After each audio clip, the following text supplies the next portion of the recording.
Buenas noches, vamos a iniciar la sesión del día de hoy. Queremos darle la bienvenida a nombre de la Academia Mexicana de Pediatría. Les enviamos un cordial saludo, muy en especial por nuestra presidenta, la doctora Leticia Belmont Martínez, quien nos coordina este curso y nos lleva a cabo pues, la oportunidad de poder hacer diagnóstico de estas enfermedades a través de estos conceptos de genodermatosis. Agradecemos mucho igualmente a la doctora Elena Vidaurri, coordinadora general de curso, y quien ha desarrollado este programa excelente para todos nosotros y quien además nos apoya con la presentación de todos nuestros ponentes. Comentarles que este curso tiene aval por el Consejo Mexicano de Certificación en Pediatría, igualmente de Dermatología y de Genética. Y igualmente también comentarles que este curso de genodermatosis forma parte de todas las actividades académicas que la Academia Mexicana de Pediatría está llevando a cabo con motivo de su 75 aniversario. Agradecerles a todos su participación, su asistencia, no solo a esta plática, sino en general a todo el curso. Y para que nos haga favor de presentar nuestra ponente del día de hoy, voy a dejar con ustedes a la doctora Elena Vidaurri. Muchísimas gracias, doctora. Buenas noches a todos. Muchas gracias, doctor Barrera. Gracias a todos por asistir. El día de hoy vamos a continuar nuestro curso sobre detección oportuna y derivación adecuada de los pacientes que tienen genodermatosis. Hemos aprendido a lo largo de las pláticas anteriores que de nuestra detección en la consulta pediátrica o en la consulta dermatológica, aunque sea por otras razones, depende que nosotros detectemos estas enfermedades genéticas y las derivemos tanto al área de genética como que se les dé el manejo multidisciplinario que requieren. El día de hoy nos acompaña la doctora Mirna Heréndira Toledo Baena.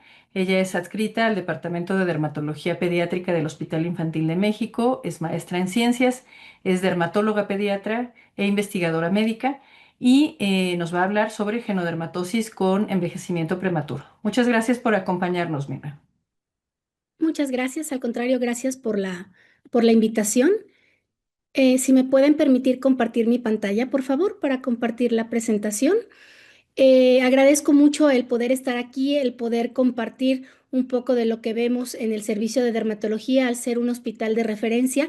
No son patologías que vemos en forma muy común, pero sí, sin embargo, ya se mencionó la importancia de conocerlas y de poder hacer diagnósticos. Si bien estas patologías, como les decía, no son comunes, sí el conocerlas, el ver, nosotros podemos, como se mencionaba, detectar, sospechar una de estas genodermatosis y poder hacer un diagnóstico oportuno y esto pues va a cambiar la vida de los pacientes, ¿no? Ya que al evitar complicaciones, mejorar mucho su capacidad de mantenerse el día a día, ¿no? Vamos a comenzar. Es una clase con mucha información, una conferencia en la que vamos a hablar de muchos datos clínicos y en los cuales les voy a mostrar varias fotografías y algunos puntos para poder ir identificando este tipo de padecimientos, ¿no? Vamos a hablar entonces de genodermatosis asociados al envejecimiento prematuro. Para comenzar, pues vamos a referirnos a este tipo de patologías, a aquellas que están asociadas al envejecimiento, se denominan como síndromes progeroides, van a ser un grupo heterogéneo de enfermedades hereditarias, son muy raras y van a estar caracterizadas por la aparición acelerada de signos que imitan el envejecimiento fisiológico. Van a afectar múltiples órganos, es decir, no nada más va a envejecer la piel, sino también algunos sistemas como tal, pero principalmente las manifestaciones que vamos a ver que inician son las que están en piel, ¿no? Estas enfermedades nos ayudan como un modelo para el estudio de mecanismos moleculares y celulares del envejecimiento normal del ser humano, ¿no? Algunas van a compartir estas vías patogénicas con el envejecimiento normal, sobre todo cuando hay inestabilidad genómica, el daño del DNA y la disfunción de la lámina nuclear, que vamos a ir viendo en cada una de estas patologías, ¿no? ¿Por qué es importante? Porque los primeros datos de envejecimiento es importante que nosotros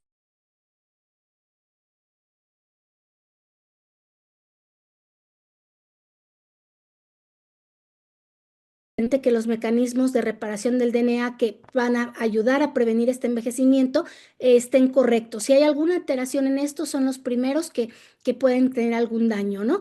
Nos van a reducir principalmente, nos van a traducir atrofia cutánea, alteraciones en los colores, en alteraciones pigmentarias, la presencia de telangiectasias, alopecia, cicatrización, y esto es antes de que aparezcan alteraciones sistémicas. Por eso es importante que lo sepamos.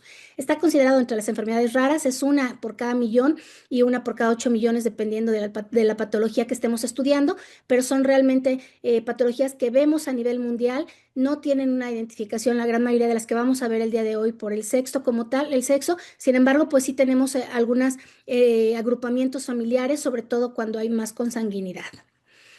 El envejecimiento celular y orgánico es un proceso biológico complejo que afecta a todo ser humano. Sin embargo, hay características moleculares y celulares que van a promover estos mecanismos de envejecimiento fisiológico y patológico. Esto se resume en este cuadro como lo que más se ha estudiado, como en estos 9 puntos como tal: el que exista una inestabilidad genómica, que haya algún acortamiento de los telómeros, que haya alteración epigenética, que haya pérdida de la proteostasis, que haya una disminución o una disregulación en la captación de nutrientes, alguna alteración mitocondrial, la senescencia, o le llamamos como si fuera a que la célula se deja de replicar y se queda en un estado como zombie como tal para cuando está alterada, y esto produce inflamación sistémica. Este es otro de los puntos que también nos van a ocasionar envejecimiento, la disminución de las células madre y que haya alteración en la comunicación intercelular. Todos estos factores pueden estar alterados en alguna de las patologías, ya sea uno o varios, y todo esto es lo que nos va a ocasionar que un envejecimiento pueda pasar de fisiológico a patológico, para ir comenzando, ¿no? De acuerdo a la clasificación, nosotros podemos clasificarlos de acuerdo al defecto molecular o fisiopatológico en 3 grandes familias, que es donde vamos a empezar a comentarlas, y son las que vamos a comentar por cuestiones de tiempo. Existen muchas más, sin embargo, estas son las más importantes.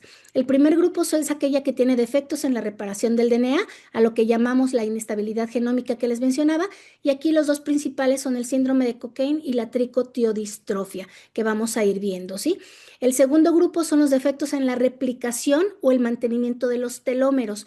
En estos tenemos 3 grandes patologías, que sería el síndrome de Werner o la progeria del adulto, que se llama, que es la primera fotografía, síndrome de Bloom o síndrome de Rootman-Thompson. Estos los vamos a ir viendo más a detalle posteriormente, y quizá el que es más conocido, aunque es de los más raros, son aquellos que tienen defecto en la estructura del tejido conectivo o de las proteínas que envuelven el núcleo. A esto le denominamos laminopatías, y es el síndrome de Hutchinson-Gilford, o es el que conocemos como una progeria congénita. Vamos a empezar hablando sobre las manifestaciones cutáneas. Sabemos que puede haber alopecia, puede haber atrofia, como ya les mencionaba, pigmentación, ya sea hiper o hipopigmentación, poiquilodermia, que vamos a ver que son cambios en pigmentación, vamos a encontrar telangiectasias, úlceras, y todos estos, al tener un envejecimiento paulatino o acelerado, pueden tener predisposición a neoplasias. De ahí pueden pasar hacia los signos sistémicos de envejecimiento prematuro, que sabemos lógicamente que es la aterosclerosis acelerada, osteoporosis, diabetes, cataratas y neoplasias internas, ¿no? Es decir, las primeras manifestaciones, vamos a insistir, son cutáneas, pero ahí toda la inflamación, todo ese proceso de envejecimiento, pues va a ser de todo el cuerpo como tal, ¿no? ¿Qué es lo importante aquí? Que nosotros lo sospechemos. Vamos a empezar a hacer un poquito de énfasis en esto. Vamos a ir buscando los signos cutáneos. Algunos son muy característicos de alguno y otros pues son inespecíficos, pero esto lo vamos a unar a las manifestaciones sistémicas y nos vamos a apoyar. Afortunadamente ya los tiempos han cambiado y tenemos ya forma de hacer confirmaciones moleculares. Podemos hacer paneles de secuenciación de genes relacionados con ya sea reparación o con alguna alteración en lámina nuclear, y podemos hacer como el estudio de un grupo de genes en los que estamos sospechando, o cuando hay la posibilidad o es un caso difícil, pues hacer una secuenciación de exoma completo, ¿no? Y es muy importante que una vez que lleguemos al diagnóstico, muchas veces no podemos cambiar radicalmente, podemos evitar complicaciones, disminuir todo este proceso, pero la importancia es el asesoramiento genético y la vigilancia multidisciplinaria, es decir, el saber qué le voy a investigar, qué es lo que voy a vigilar en mi paciente, ¿no? Y ya entrando en tema, pues vamos a ver de estas 6 patologías. Vamos a empezar hablando del síndrome de Bloom. Lógicamente, como lo habíamos mencionado, pues es una alteración causada por la inestabilidad cromosómica y lo que nos va a ocasionar es un envejecimiento prematuro, caracterizado principalmente por fotosensibilidad y predisposición elevada de cáncer. Es autosómico recesivo y va a estar causado por variantes patogénicas bioalélicas en el gen BLM, ¿sí? Se descubrió prácticamente desde 1954 y aquí vamos a empezar a hablar como de las características importantes. El eritema telangiectásico, que se los voy a mostrar más adelante y es muy característico, la presencia de fotosensibilidad y la baja estatura de los pacientes, ¿sí? Se ha descrito en menos de 300 personas, sin embargo, sí lo llegamos a ver y se llega a hacer los diagnósticos. Es 1 de cada 48,000 personas. La variante cromosómica que encontramos, pues lógicamente va a estar en la mayoría de los pacientes en el gen que les decía BLM o ASH, en el 95%, y en el sureste de Estados Unidos, México y en El Salvador es en donde generalmente los hemos identificado, ¿no? ¿Qué es lo que pasa aquí? Hay una mutación inicial de este gen BLM que va a provocar que no haya la proteína funcional, que es una helicasa, que va a mantener estable este genoma como tal. Y sin esta proteína, las horquillas de replicación se vuelven inestables y lógicamente no se puede reparar el ADN correctamente. Esto va a aumentar que haya errores durante la replicación, fallas en la reparación del DNA, que el genoma esté inestable, surgiendo pues lógicamente mutaciones somáticas acumuladas, incluso las más importantes pues son en células hematopoyéticas y van a ser una hematopoiesis clonal.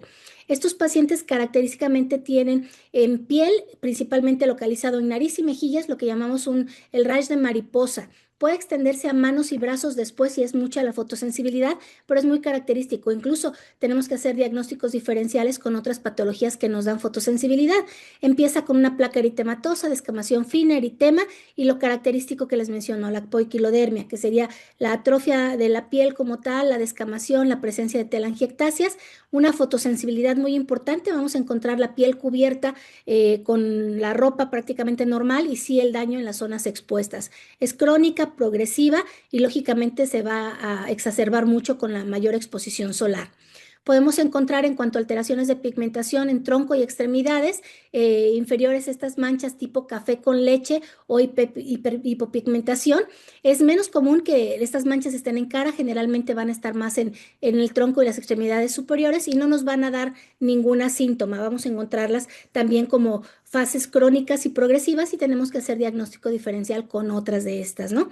En cuanto a la piel cabelluda, lo que podemos encontrar son zonas de alopecia areata, tanto de piel cabelluda como de cejas y pestañas, en donde vamos a encontrar las placas pseudoalopécicas. Buscamos con nuestro dermatoscopio y vemos pelos cortos, el signo de exclamación en los bordes que los alcanzamos a ver aquí en cuadrado. Y el pull test, es decir, a nosotros jalar un puñito de cabello se viene prácticamente, entonces está muy debilitado el cabello y esto pues nos habla de una alopecia areata. Se puede resolver en forma espontánea o progresar y es una alopecia no cicatrizal. Aquí generalmente pueden tener recidivas o ser progresivo. En cuanto a las demás manifestaciones generales que pueden tener, tenemos pacientes con restricción del crecimiento, una cabecita larga y estrecha, micrognatia, retrognatia, el tejido adiposo está como consumido, como si tuviera una lipodistrofia, y podemos encontrar alteraciones endocrinas y metabólicas, principalmente diabetes mellitus en etapa joven, antes de los 20 años, resistencia a la insulina, hipotiroidismo y dislipidemias. Y también podemos encontrar inmunodeficiencias y lógicamente todo lo que conlleva esta sintomatología, ¿no? A nivel gastrointestinal, obesidad central, podemos encontrar el reflujo gastroesofágico, vómitos excesivos y diarrea. En ocular podemos encontrar druses retinianas, telangiectasias, hipoplasia del nervio óptico y bronquiectasias. Tienen también alteraciones pulmonares, que es la segunda causa de muerte, la enfermedad pulmonar crónica. Por lo tanto, es muy importante detectarla a edades tempranas, ¿no? En cuanto a predisposición maligna, como ya habíamos mencionado, es parte de la triada como tal. El 53% de los pacientes desarrollan cáncer. Fíjense, hasta el 80.9% a los 40 años y en edades más tempranas un poco menor, ¿no? ¿Cuáles son las que nos ocasionan mayor rango de mortalidad? Pues los hematológicos, los linfomas y las leucemias. Sin embargo, podemos encontrar también cáncer tanto en piel como en alguno de los otros tejidos sólidos. ¿Cómo hacemos el diagnóstico? Lógicamente tenemos la sospecha clínica y se hace el diagnóstico molecular buscando la mutación en este gen BLM y se han identificado, pues tenemos 547 variantes patogénicas. Entonces sí, realmente esto es un poquito complicado, pero podemos nosotros hacer toda este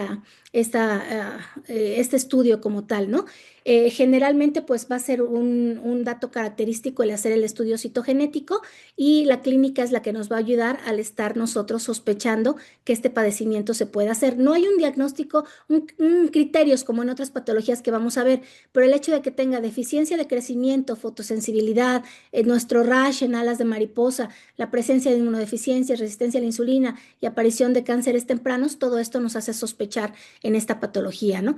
¿Cuál es el tratamiento? Pues le llamamos que serían como medidas de sostén, la fotoprotección principalmente, podemos utilizar ya sea pantallas físicas o podemos manejar fotoprotectores, el uso de despigmentantes de acuerdo a la sintomatología que tiene el paciente y lógicamente la vigilancia de que no haya algunos datos de algún tipo de cáncer de piel o algún otro tipo de neoplasia, ¿no? Más que nada es la vigilancia como tal, de acuerdo a cómo esté la alopecia areata, si es leve, moderada o grave, damos un tratamiento específico de acuerdo a su extensión y gravedad y la vigilancia estrecha de estos pacientes, ¿no?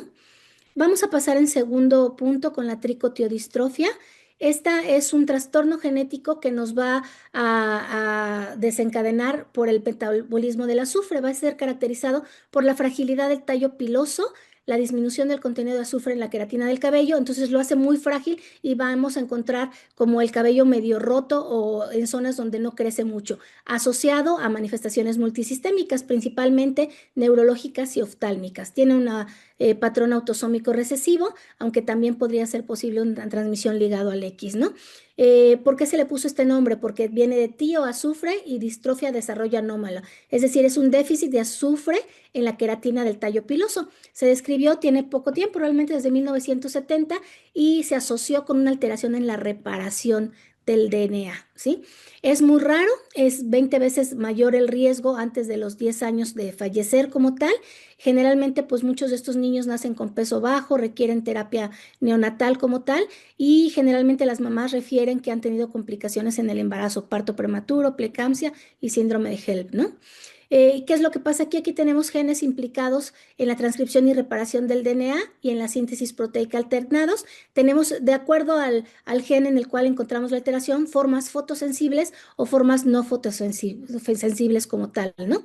Todo esto, pues lo que van a alterar es en la función del ARN polimerasa 1 y 2, y aquí vamos a tener una alteración en la producción del ARN, en donde hay una alteración en el ensamblaje de los ribosomas. Entonces, esto nos va a hacer que lógicamente, pues todos estos ribosomas defectuosos van a cometer errores en la transducción, van a alterar la homeostasis como tal, van a tener estrés oxidativo, disfunción celular y va a haber una disminución de las proteínas ricas en azufre. Y esto lo que nos va a ocasionar, lógicamente, pues va a ser alteración en esta corteza del tallo piloso. Por lo tanto, ahí vamos a encontrar la sintomatología, así como disminución de la cistina que nos va a dar fragilidad del cabello. Como les decía, podía ser fotosensible o no fotosensible. ¿Qué es lo que vemos? La tricosquisis que les decía. Es decir, un cabello como trozado. Aquí vemos en la fotografía que se ven zonas como igual, como si fuera una pseudoalopecia, pero es porque prácticamente el cabello está roto de predominio frontal y occipital y vemos como fracturado. Se ven diferentes diámetros, como si estuviera cortado. Si nosotros vemos una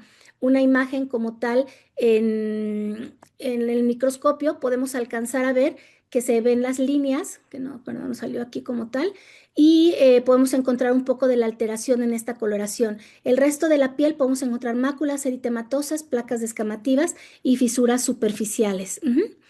En otros datos como tal a nivel sistémico, podemos encontrar retraso en el desarrollo, facies típicas, tienen una prominencia frontal, micrognatia y nariz en pico, pueden tener compromisos psicomotores o intelectuales, en oculares pueden tener una miopía muy grave, cataratas y fotosensibilidad, como habíamos mencionado, en inmunológico, infecciones respiratorias recurrentes, ¿sí? Aquí es donde les mostraba, generalmente si nosotros pedimos azufre, pues podemos encontrar inferiores a 50% de los niveles. Así es como vemos clínicamente a los pacientes con cabellos cortitos como trozados. Si los vemos en microscopía de luz, aquí vemos lo característico de la diferencia, como los pequeños trazos, ahí se dice como atigrado, unas bandas claras como cola de tigre, bandas claras y oscuras alternas, ¿sí? Y se hace lógicamente una microscopía de barrido, lo que nosotros podemos encontrar es cómo está cortadito el pelo, ¿sí? Esto es por eso nos da la fragilidad como tal, y ya al hacer nosotros nuestro panel genético, pues podemos ver en dónde está la mutación. ¿Cuál es el tratamiento? Realmente no hay un tratamiento específico, son cuidados de la piel, tenemos que lubricar esa piel, podemos manejar un poco de urea cuando hay más de esta descamación, si nos da más reacción como más ictiosiforme, dar queratolíticos, el uso del protector solar estricto como tal, es una de las cuestiones importantes y el asesoramiento genético, ¿no? Esto es parte de los datos que son muy importantes en estos pacientes.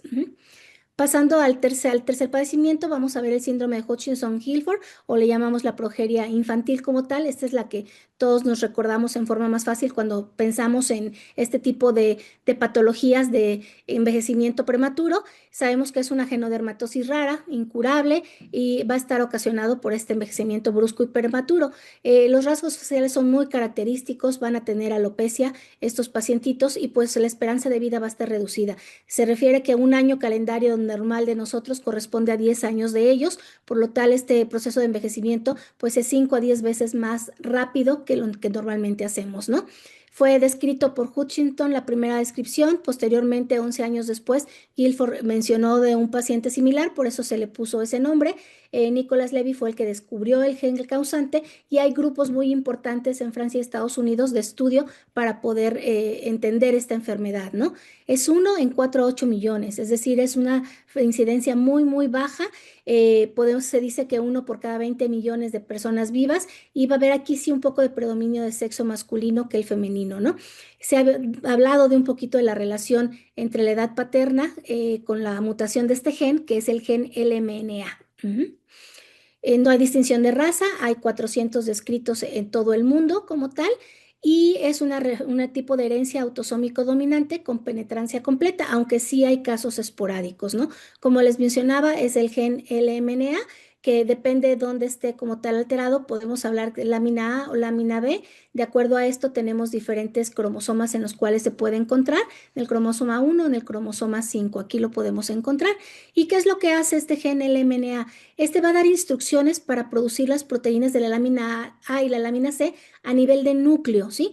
Esto va a ser parte de los filamentos intermedios que va a ayudar a que tenga la resistencia, la forma y el anclaje de otros tipos de proteínas. ¿Qué es lo que pasa cuando estas están alteradas? Lo que nos ayuda en esta LMNA proteína es a mantener esta estructura de la envoltura nuclear y la posición de los poros. Sirve de anclaje para la cromatina, nos va a formar una estructura que va a conectar en todo este núcleo citoesquelético y va a influir en la replicación del DNA, la transcripción y la regulación del ciclo celular. Si aquí siguiendo como un poquito el caminito de qué es lo que está pasando, si normalmente este gen va a producir una proteína que se llama lámina A progerina cuando está alterada y esto lógicamente va a alterar la envoltura nuclear, es decir, no se va a producir la proteína que normalmente tenemos para conservar toda esta estabilidad y entonces esto va a ocasionar que las células se van a dividir mal o no se dividan, ¿sí? Y todo esto lógicamente pues va a hacer que la renovación de los tejidos, lo que se debe de realizar, no se realice, los núcleos se encuentran deformados, va a haber herniaciones, va a haber lóbulos como tal y va a haber una alteración de la organización de la cromatina. Esto va a ocasionar que pues la doble cadena se rompa, haya una señalización adecuada y este defecto va a inducir la senescencia o muerte celular. Les decía que la senescencia es que se queda como zombie la célula, no se sigue replicando, pero sigue quedándose ahí inerte para ocasionar inflamación. Es decir, pues prácticamente no está funcionando, ¿sí? Aquí podemos ver un poquito, es más que nada la alteración, se forma una variante de la prelámina A que sería normal y a esta es a la que se le llama progerina y nos va a ocasionar todo este proceso que les comentaba, ¿no? Se va a incrementar el daño del DNA con esta proteína, la reparación es defectuosa y altera la proliferación y el envejecimiento. Esto es como en forma explicándolo más detalladamente de cómo es que esta proteína causa todo este envejecimiento prematuro, ¿no? ¿Y cómo es que lo vemos? Cuando el paciente nace normal, con un aspecto saludable, puede estar en peso y talla un poco bajo, pero empiezan las manifestaciones de vejez prematura a los 18 y 24 meses. O sea, vean desde chiquitos cómo podemos encontrar esta manifestación. Entre 6 meses a un año ya empezamos a perder tejido celular subcutáneo a nivel general, excepción de la zona suprapúbica, la piel está delgada, como si fuera una piel de viejito, una epidermis esclerótica, se empieza a sentir tensa y brillante, las extremidades tienen la piel gruesa y poco elástica. Y ya a partir del año tenemos hiper o hipomelanosis, ya son cambios pigmentarios, lógicamente van perdiendo el pelo, va a ser pelo fino, blanco, rubio, empiezan hasta los 2 años a perder ya más cabello, ya no tienen pestañas, cejas y empiezan a tener vello sexual secundario, ¿sí? ¿Qué es lo que encontramos en cuanto a pigmentación? Pueden tener un tinte azulado por lo delgado que está la piel alrededor de la boca, en los pliegues nasolabiales, la sudoración va a estar disminuida, uñas delgadas, cortas y pequeñas y pezones hipoplásicos o ausentes, ¿no? Esto es lo característico, podemos alcanzar a ver cómo tenemos todos los vasos sanguíneos, ¿sí? Las fascias ya son características, ven ustedes, tiene una punta nasal como glífica, nariz afilada, la micrognatia, decimos que es la apariencia de pajarito como tal, ausencia de los lóbulos de las orejas, y esto es por el tejido celular subcutáneo. El cráneo grande queda en relación con la cabeza, ¿no? Hay falta de crecimiento, peso bajo y estatura baja, ¿no? Esto es más sencillo que lo podamos sospechar o diagnosticar, pero tenemos varios síndromes de los cuales tenemos nosotros que hacer diagnóstico diferencial. Pero esta es como vemos a los chiquitos. Cuando están pequeños, empezamos a ver cómo se transparenta, como les decía, toda la circulación de la piel, ¿no? Y extracutáneas puede tener alteraciones esqueléticas en dientes, cardiovascular, endocrinológicas y de otro tipo como tal, ¿no? Lo característico, pues, es todo esto, si estamos pensando en que fuera un envejecimiento prematuro, pues vamos a poder encontrar osteoporosis. Es muy común que podamos tener la fontanela anterior abierta todavía, alteraciones de la marcha, necrosis aséptica, ¿no? Los dientes retrasados, lógicamente. Lo más importante sería la enfermedad aterosclerótica. Sabemos que es muy prematuro y pueden tener angina y accidentes cerebrovasculares como tal, ¿no? Pueden tener resistencia a la insulina, hiper o hipoglicemia. Generalmente es una inteligencia normal, no hay incremento en el riesgo del cáncer, sino más bien es como este aceleramiento en pérdida de la audición y de que están haciendo como un envejecimiento más prematuro, ¿no? El diagnóstico es clínico, podemos apoyarnos de radiografía y de las pruebas moleculares que tenemos para la identificación, ¿no? Aquí vemos algunos ejemplos, podemos encontrar alteraciones, les decía, la fontanela anterior todavía abierta, podemos encontrar necrosis avascular de la cabeza femoral, ¿no? La biopsia como tal no la utilizamos para hacer diagnóstico porque lo que nos va a mostrar lógicamente es este trastorno de un envejecimiento prematuro, ¿no? Tenemos algunas características, pero no hay datos muy específicos. ¿Con qué hay que hacer diagnóstico diferencial que vamos a ver más adelante? Con síndrome de Werner, que sería el encadenamiento prematuro, pero aquí se inicia en edades posteriores, como vamos a ver más adelante. El síndrome de Cockayne, que aquí va a tener otras características importantes que vamos a ver, y el síndrome de Rothmund-Thompson, ¿sí? En donde tenemos poiquilodermia, hipotricosis, estatura baja, y también lo vamos a mencionar en forma más específica. Con ellos tenemos que hacer diagnóstico diferencial. ¿Y qué es lo que manejamos? Pues fisioterapia, terapia ocupacional, asesoramiento psicológico y genético, y hay que prevenir lo que les mencionaba, el detectarlos en etapa temprana, hay que prevenir y tratar todas las complicaciones para poder prolongar su calidad de vida, ¿no? Existen tratamientos innovadores como tal. Tenemos este que es un inhibidor del farnesiltransferasa, que lo que hace es que no permite que se una a la progerina y entonces revierte las alteraciones de estructura nuclear. Sin embargo, pues vean, aquí les pusimos como ejemplo el costo como tal, y pues esto lógicamente sí es, no todo mundo tiene acceso como tal, y aumenta la esperanza de vida de 4 años aproximadamente, ¿no? Podemos utilizar algunos otros medicamentos para evitar todas las complicaciones y podemos prolongar un poquito la calidad de vida de los pacientes, ¿no? ¿Cuál es el pronóstico? Pues depende lógicamente de qué tanto lo cuidemos y qué tanto avancen todas esas enfermedades degenerativas. La mayoría muere por enfermedades cardíacas, pero realmente lo que hay que mejorar en ellos pues es su calidad de vida, ¿no? La tercera patología es el síndrome de Rothmund-Thompson o poiquilodermia congénita, que es lo que le denominamos como tal. Esta, como les mencionaba, también es una genodermatosis. Aquí lo que vamos a tener como triada como tal, pues es la poiquilodermia, que les mencionaba, que es la atrofia o el adelgazamiento de la piel, la discromía, que son alteraciones entre las manchas oscuras, claras, y las telangiectasias, que son pequeños vasos dilatados que alcanzamos a ver. Y estas imágenes son muy características, cómo está el daño solar. Nos imaginamos también como si fueran nuestros abuelitos o viejitos que han tenido prácticamente mucha exposición solar durante toda su vida y tienen este daño que podemos nosotros ver a simple vista, ¿no? Tienen mayor riesgo de desarrollar cáncer de piel, lógicamente espinocelular y vasocelular y osteosarcoma estos pacientes, ¿no?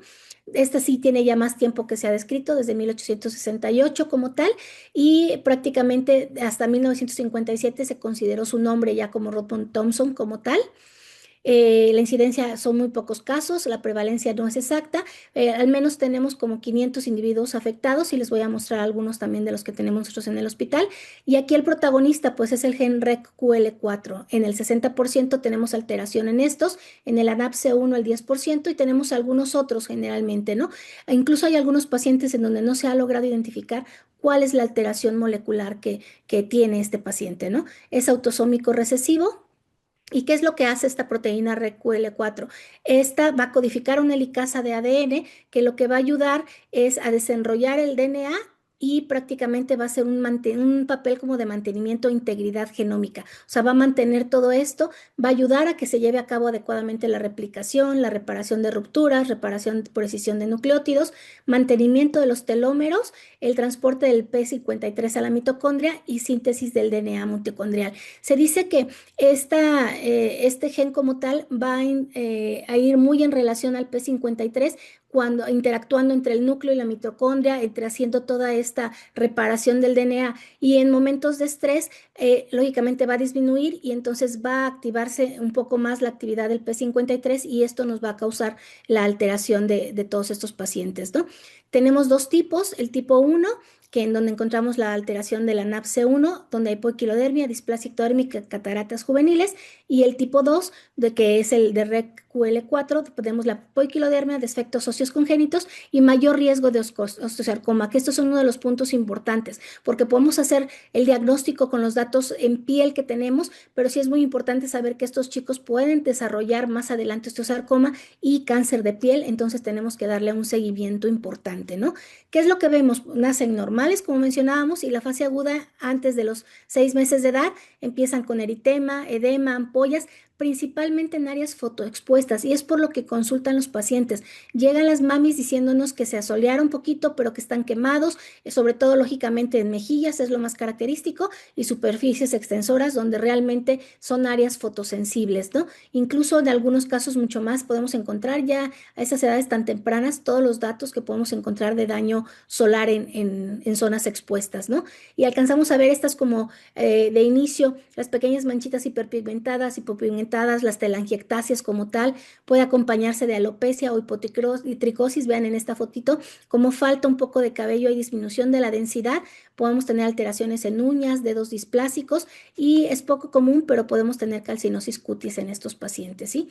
Aquí podemos observar las alteraciones en las uñas, podemos encontrar las alteraciones de pigmentación, las manchas hiper o hipo, las telangiectasias como tal, y vean, en casos un poco más afectados, vean cómo afecta principalmente las zonas más expuestas y respeta un poquito más el tronco, aunque lógicamente si se exponen también lo podemos encontrar, ¿no? Y estas son las mejillas características que vemos en los pacientes con síndrome de Bloom, con una poiquilodermia importante, ¿no? Tan pequeñitos y encontramos estas mejillas así con estos cambios de coloración, las telangiectasias, las manchas hipocrómicas, hipecrómicas. Si nosotros vemos esta foto clínico, tenemos que sospechar en un síndrome de Bloom, ¿no? Las queratodermias que pueden encontrar, los cambios en coloración que podemos ver en estos pacientes.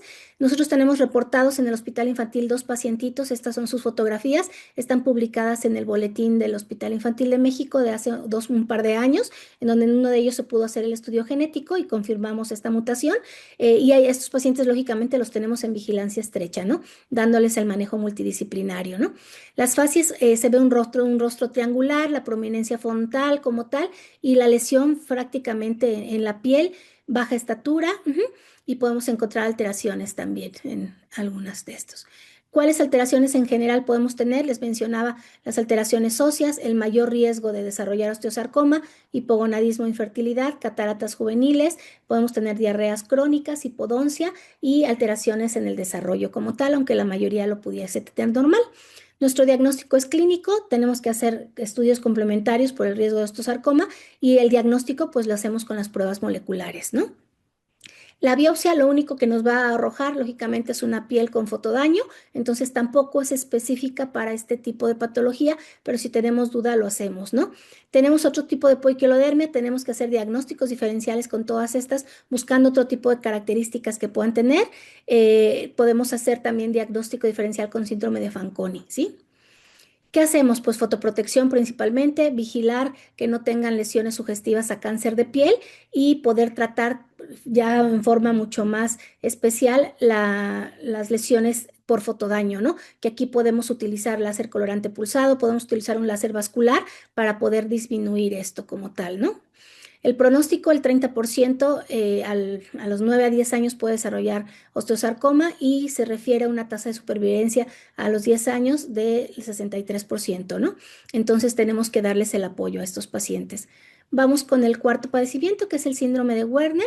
Aquí hablando, les mencionaba que es el que se denomina como la progeria del adulto, porque es un trastorno que nos da un envejecimiento acelerado, pero va a iniciar en la segunda y tercera década de la vida, no como la progeria infantil, que empezó desde edades muy tempranas.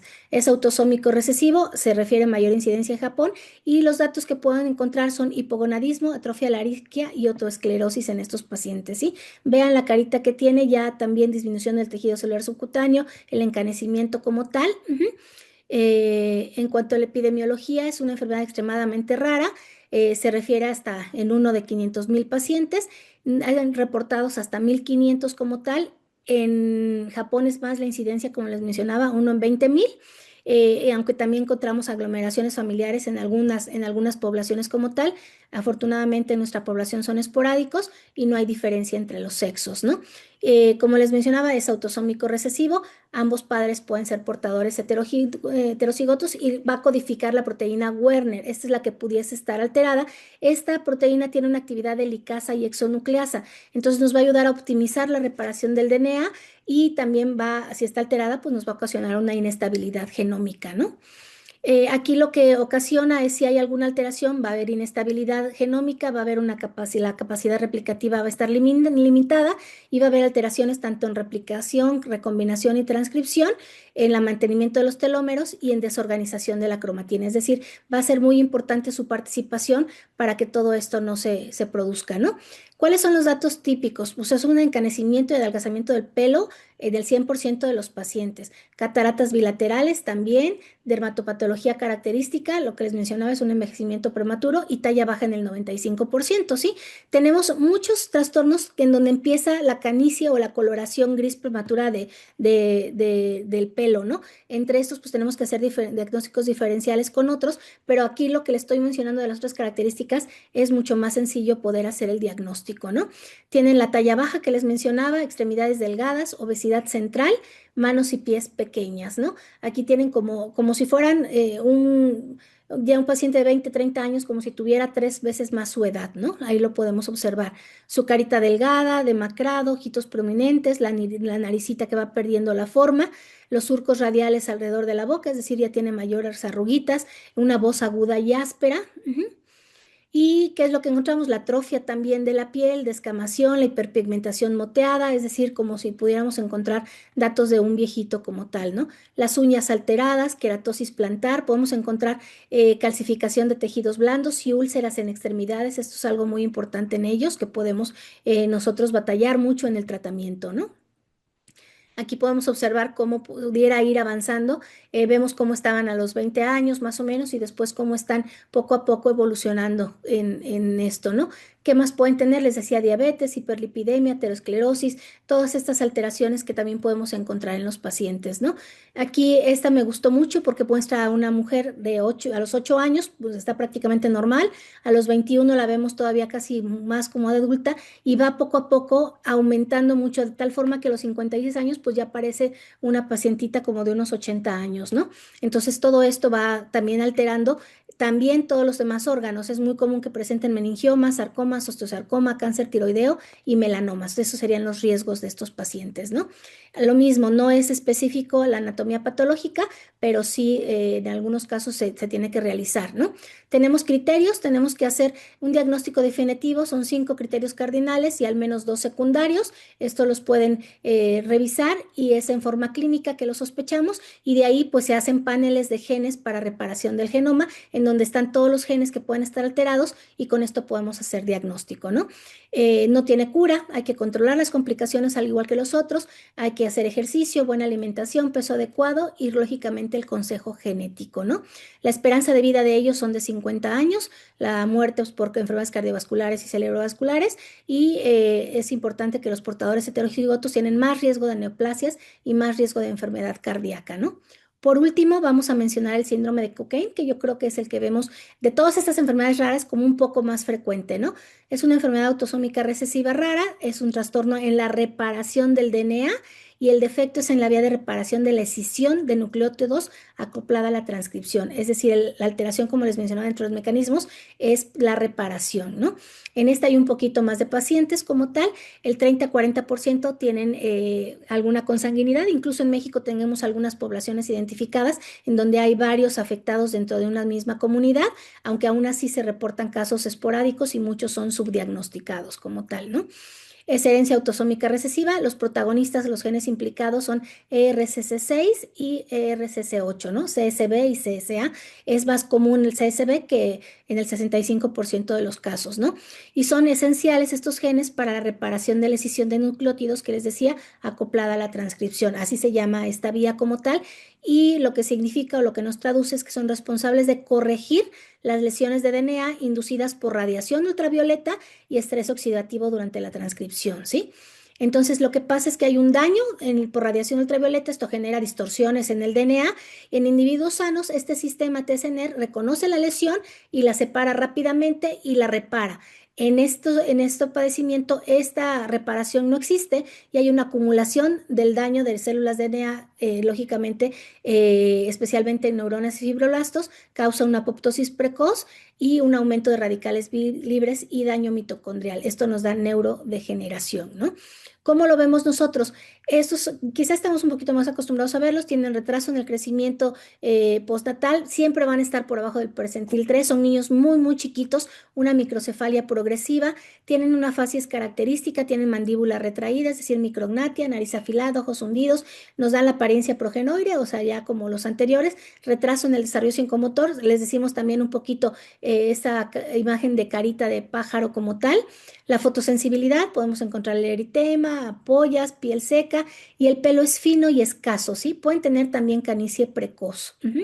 En cuanto a lo neurológico, tienen una degeneración progresiva del sistema nervioso central y periférico, ataxia, neuropatía sensitiva, retraso mental y microcefalia.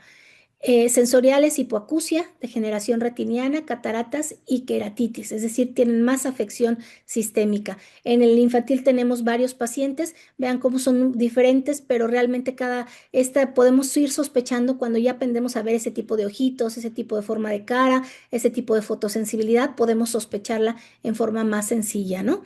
Los tipos pueden ser el clásico, este generalmente es infancia temprana, llegan a vivir de 10 a 20 años, la neonatal, que es grave, tiene más alteraciones y llega a fallecer antes de los 7 años, y el tipo 3, que es atípico pero es más leve, tiene prácticamente llega a la adolescencia o la adultez temprana, ¿no? De esto va a depender lógicamente el pronóstico, ¿no?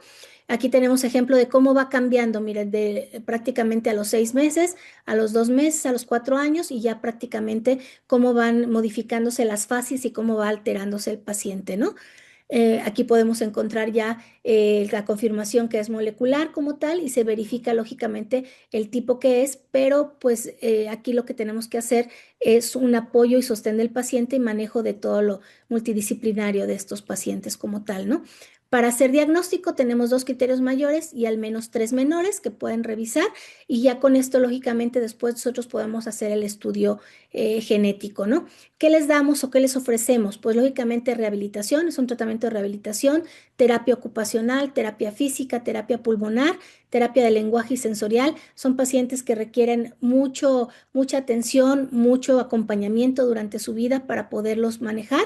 ¿Y qué es lo que se ha utilizado en cuanto a tratamientos como tal? Pues antioxidantes y antirradicales libres. Hay varios medicamentos que se han probado como polipodium leucotomo, superóxido dismutasa, coenzima Q10 y hay algunos intentos de terapia génica todavía en estudios en modelos de animales que prácticamente se trata de restaurar la función de reparación del DNA para prolongar la supervivencia, ¿no? ¿Cuál es el pronóstico? Ya les mencionaba que prácticamente el que tiene mejor pronóstico es el tipo 3 y la causa de fallecimiento generalmente es infección respiratoria o complicaciones neurológicas, ¿no? Después de pasar, bueno, por estas 6 patologías, creo que les dimos un panorama general. Es complicado, pero aquí lo importante realmente yo considero es conocer las características, ver la clínica de los pacientes y quizá no sabremos todas las características de memoria, pero lo importante es poderlas sospechar, ¿no? Quedo pendiente de algún comentario. Muchas gracias, Mirna, por este paseo por diferentes genodermatosis con envejecimiento prematuro. Si hay alguna pregunta de parte de nuestros asistentes, la pueden colocar en el chat.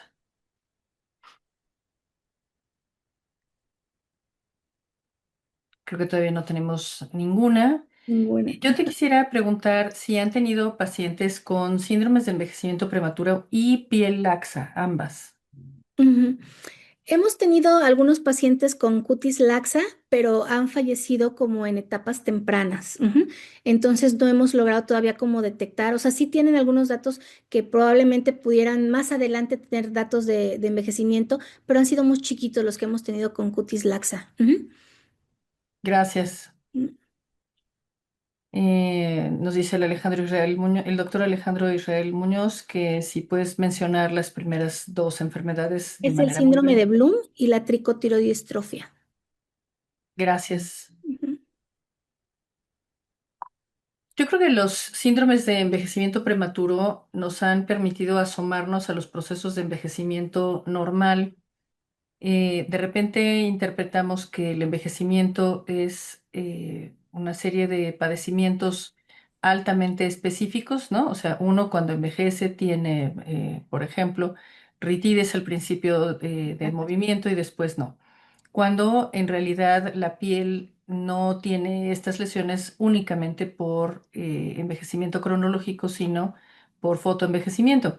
Y sí nos ha permitido ver, por ejemplo, Werner y demás, algunos procesos muy específicos de envejecimiento articular o de envejecimiento cardiológico que tienen repercusión o traducción a manejos para estas enfermedades, incluso fuera de las genodermatosis con envejecimiento prematuro.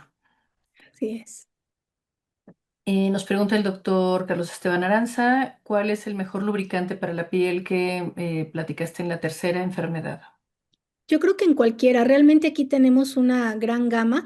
Lo que siempre decimos los dermatólogos es que el mejor lubricante es el que tiene acceso el paciente, ¿no? Puede ser desde cold cream hasta los preparados o ahora los que tenemos reparadores de cutáneos o cremas inteligentes que le denominamos, realmente desde cualquiera, incluso en supermercados, etcétera, siempre y cuando, bueno, no tengan como tal tantos químicos o no querramos agregarle algún adicional de que le llamamos como queratolíticos de inicio, ¿no? Sino que sean solamente cremas emolientes, ¿no? Cualquiera de ellas se puede utilizar y todas de estas la tienen que utilizar todo este tipo de pacientes, ¿no? Yo creo que es la base junto con el fotoprotector, es parte de los cuidados de la piel que todos debemos de tener, ¿no? Mayor razón en pacientes que ya tienen una piel más dañada, ¿no? Justo, muchas gracias, Mirna. Dice el doctor Cuevas que fue una presentación fuera de lo común en padecimientos que solo durante los procesos de preparación pediátrica se podrían ver. Sí, en efecto, son padecimientos que se observan en hospitales de concentración, pero uno de los objetivos de este curso es alertarnos a que aunque uno piense es que solo se ven en los hospitales de concentración, no, de repente llegan al consultorio o llegan a un área de primer nivel o de segundo nivel por cualquier otro padecimiento, por Sí, ejemplo, por una infección respiratoria, por ejemplo, por un traumatismo, por ejemplo, a vacunas, etcétera, y uno puede detectar estos padecimientos y ofrecerle a los pacientes un diagnóstico más preciso con la referencia a los sitios adecuados. Yo tengo la experiencia de una chiquita que adoptaron en el periodo neonatal temprano, que desde siempre me pareció que tenía algunas dismorfias que no alcanzaba yo a meter en algún lado. Se envió a diferentes áreas para diagnóstico y no se llegó a ningún lado. Y ahora ella ya es adulta, le pedimos recientemente un panel genético y tiene dos variantes patogénicas, una de Werner y otra de otro padecimiento, que no se habrían detectado de no No sé hacerles si estudió. un Claro, genoma completo. Nos claro. habríamos quedado con, tiene una carita peculiar y tan tan, ¿no? Y sin embargo, a partir de esta detección, la paciente requiere medidas preventivas para una serie de comorbilidades que acompañan a sus padecimientos. Entonces, ese paciente que no sabemos exactamente dónde encajarlo o que hace 5 años o 10 años no sabíamos qué hacer con él, requiere una reevaluación. Y probablemente lo seguimos viendo en la consulta para el seguimiento del peso y la talla, para las vacunas, para cualquier otra cosa intercurrente, incluso ahora que estamos en vacaciones para un certificado de salud para que vayan a la escuela. Y puede requerir una referencia a un sitio más especializado para detectar oportunamente de qué se trata.